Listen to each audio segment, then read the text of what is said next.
Hoje eu vou trazer esses dois livros diferentes que vai ser citado nesse vídeo. Esses dois livros tratam de história.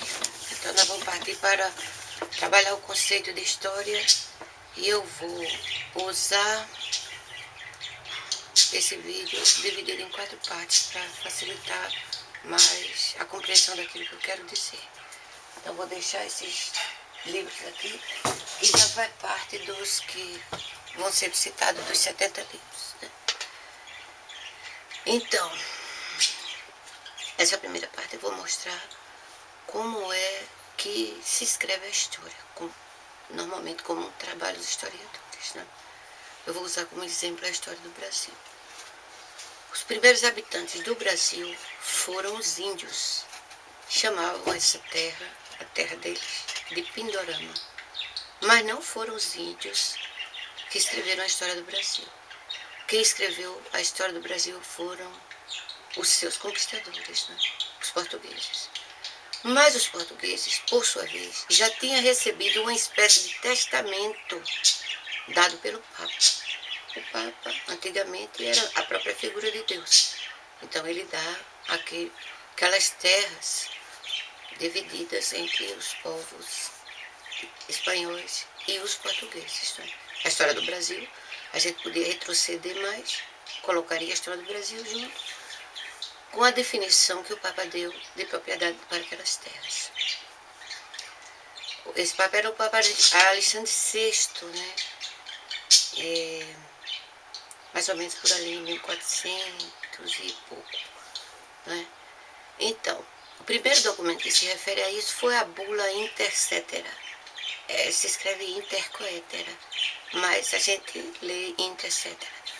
Depois eles viram que o meridiano que ele dividia assim a terra só dava nas águas, né? Então eles avançaram em outros tratados, chegou até ao Tratado de Tordesilhas, que todo mundo que estudou história já sabe essa partezinha, não é? Mas nós podemos retroceder ainda mais na história, até a formação do reino portucalense, né? A filha do rei, chamada Urraca, foi dada em casamento no século VIII. Né?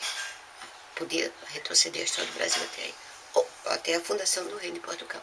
Ou podemos retroceder mais, quando Viriato, ali descrito nos Lusíadas, perde a batalha para os romanos e a Lusitânia é incorporada a Roma.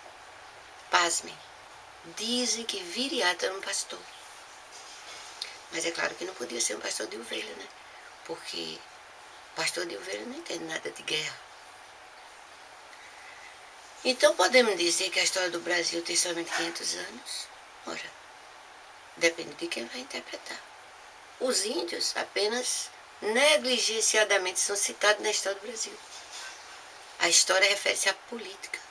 A política de índio, as guerras de uma tribo contra a outra, não são conhecidas. Então não existe história de índio.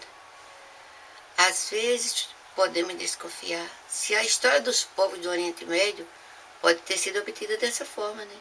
Indo cada vez mais para trás, até os mitos, até os mais antigos achados arqueológicos, quem encontrou, interpretou, disse foi assim. A história que aconteceu com esses povos foi assim.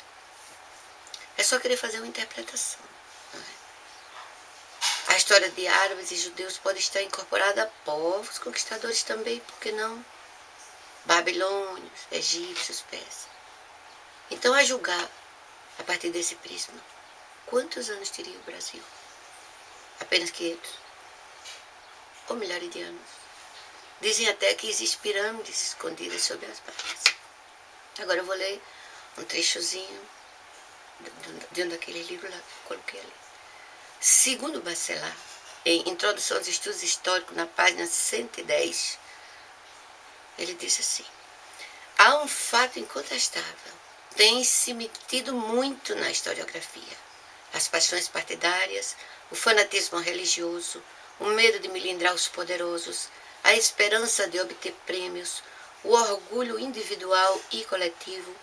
Tudo isso pode despistar o historiador, como tem despistados na realidade. E essas mentiras propositadas e intencionais acresce uma série de mentiras, por assim dizer, quase inconsequentes, originadas por preconceitos que chegam a restringir a liberdade do historiador, impedindo-o de encarar as coisas com a devida abertura mental e serenidade. Então, a partir dessas palavras de Bachelard, cada um vai pensar por si o que é a história realmente e se devemos ter essa fé cega, essa confiança no que está escrito. Não é? Então, vamos seguir com outro vídeo.